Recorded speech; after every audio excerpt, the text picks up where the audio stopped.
Here's what we're here to talk about. People pleasing. This is what it is right now. And it's so important that we get this. Because we can talk about everything else that's on the program, but if we don't touch this stuff right here, we would have taken this trip in vain. There are a lot of times when we think about people pleasing because we don't see the human in front of us. We only see titles. One of the things that I teach my son, I said, son, if you see the president, you miss the person.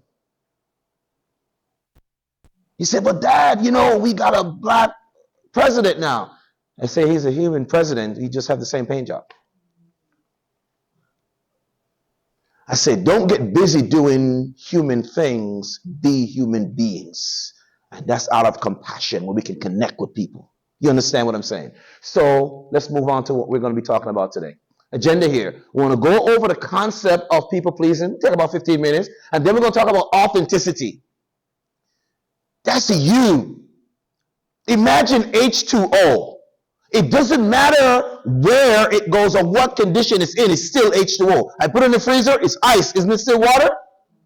I take it out of the freezer, melt it or heat it, transform. It's still water. If I boil it, what's going to happen? Steam. Is this not still water? So I do not want you to change what you do and why you do because of the individuals that you're treating. It doesn't matter how much money they have. I want you to treat the human as you are being. All right? We want to talk about one or two of the pioneers and then interactive session, case study, role play. So we want to get ready for that. Make sure you have comfortable shoes on and ready to rock and roll. My question to you is, and I want you to ask somebody, what would you try if you could achieve anything? The cliche to that is, what would you do if you couldn't fail? What would you try if you could achieve anything? What would you try? Microphone is working. Yes, ma'am. That's a wonderful question. Yes, wonderful question. Thank you. I'm not sure. I think I need to sit on it a little bit more. You are sitting. You are sitting. You are sitting. You are sitting.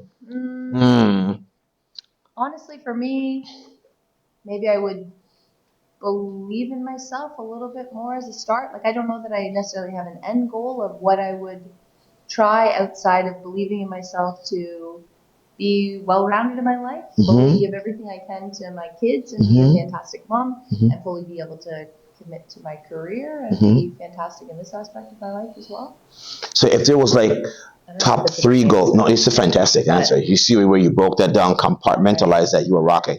So my thing now, is there one of that thing? If you were to take one thing from that, what would it be? In terms of one thing. One thing, all that you talked about. Overall life. One thing. I would like to be the most wonderful mother that I could be. That's fantastic. Yeah, give her a hand. Give her a hand. Give her a hand. Give her a hand. What about you, ma'am?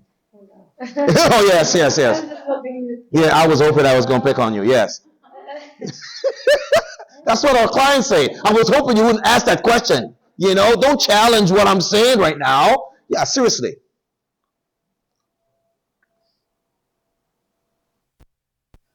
Okay, pause. Let me help you out. When was the last time you did that exercise?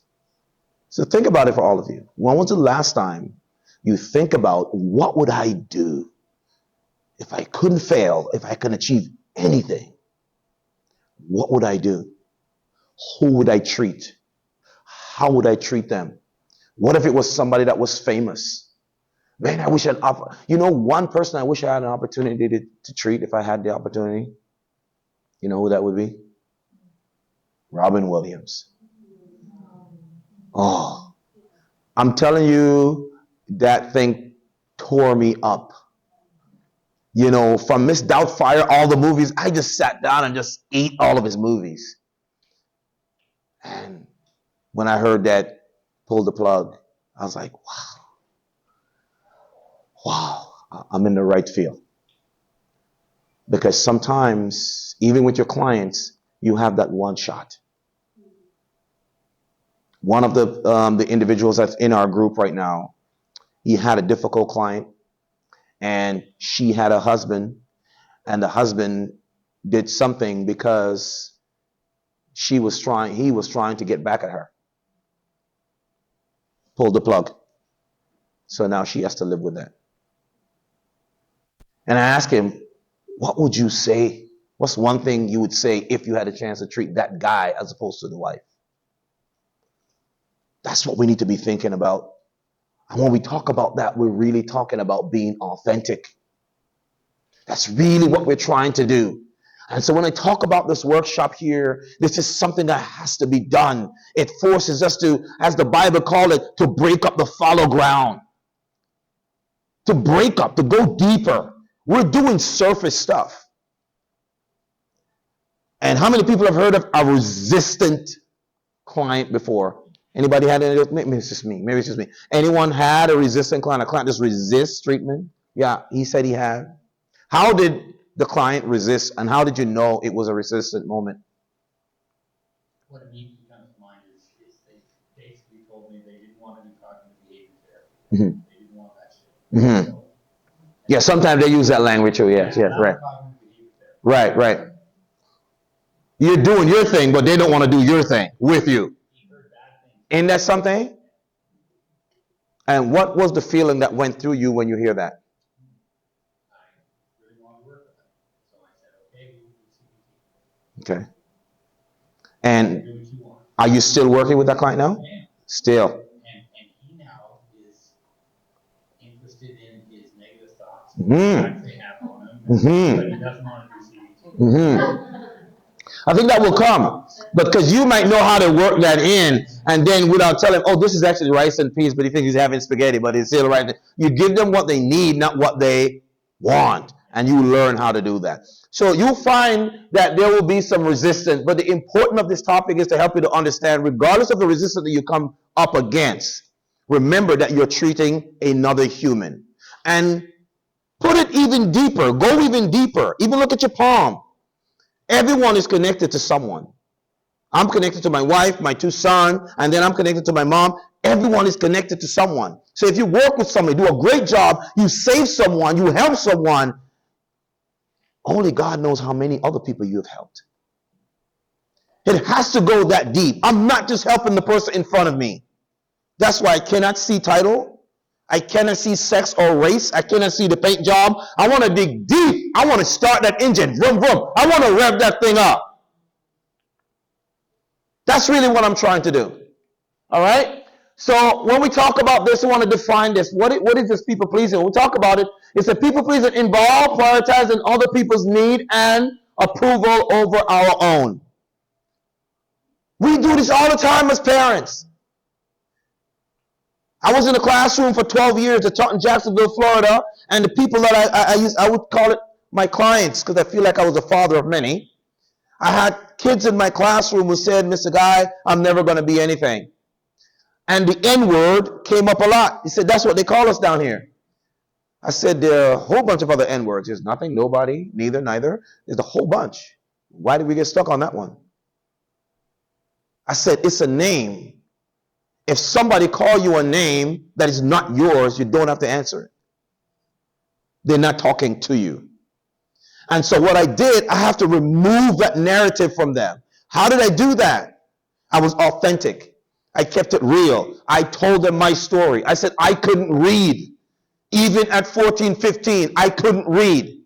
And then it clicked. Well, this guy, he just came out of medical school. I said, yes, because I want to make sure I'm there for my child. I want to make sure that he has an opportunity.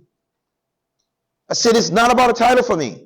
Because if you see the title, you miss Mr. Guy. I want you to get Mr. Guy even when he comes in his raggedy running shoes. Because if your client gets you, they will show up. They will show up. And if you create that environment that's so authentic, that makes them want to be there, they will show up and they will open up. How many people are doing inner child work? Inner child work? How is that for you? You find that challenging? I work primarily with the theory of emotion-focused therapy. Mm-hmm. So there's a lot, it's attachment-based. Yes. So one of the techniques is at a certain stage, if the client takes you back to a certain incident. Yes. Let's say they were abused. Hmm. So, early on in the counseling, you know, we talk about, as I learned about them, we talk about these things that happened to me in the past. Yes. The challenge with trauma is we stay stuck Yes. and we're living that trauma ongoing in the present. Yes. So I say we will be going back at times. Yes. As this, like you say, process Yes. itself out. But this time it's not just about retelling, it's using your older self, older wiser self as Yes. a resource. Yes. And having your older wiser self help that younger 5-year-old. God, that's amazing. Yeah. I have to demonstrate this. You know, I have to bother you. Sorry. I gave Sorry. you one bad Sorry. answer already. Sorry. I don't think you want me. One of the things that I do when I'm working with clients, when I'm doing inner child work, when we talk about going back, I said, I want you to think of something as this massive goal. I said, I asked them about their goals. I said, what is your goal? Why are you here? What are you trying to get to? Right? And he said, well, I would like to be so and so. I said, no, I don't want the laundry list because I don't have any soap. I don't have any laundry soap. No, I just want 3 things. Give me 3. And from the 3, give me 1 of that 3. That's what I was doing to you earlier on. I said, pick 1. And then I dropped the miracle question. Anybody use a miracle question in their practice? All the time, you know, if I would have used a magic wand, bam, and then you get up, what's going to happen? You know, boom. So I did that. I said, whoa, you do magic? I said, whoa, Walt, no, Disney. This is what we do. So I said to the person, I said, okay, fine. Here is your future. And I said, where are you now? He said, I'm in the present. I said, you're in the present, but you're holding on to something in the past. So can I borrow your feet, Jessica? You're standing right here. So Jessica, my hands are clean. I have hand sanitizer. I'm one of those germaphobe type of guy. So hands clean. So you trust me to hold my hand? Okay. So this is past. I'm here, but that's future, right? And I'm trying to move to the future. You got to pull on me now. And the past is holding on to me. You got to put a little bit out, you know. All right, good. So hold on right there. Hold on to me. And my past is pulling me back. My hurts, my inability to read, trying to go to school, getting beaten by all of these different people as I go to these. It was almost like this trauma was being relived in my brain every single day. And so it's pulling you back. But you're here in the present and you're reaching.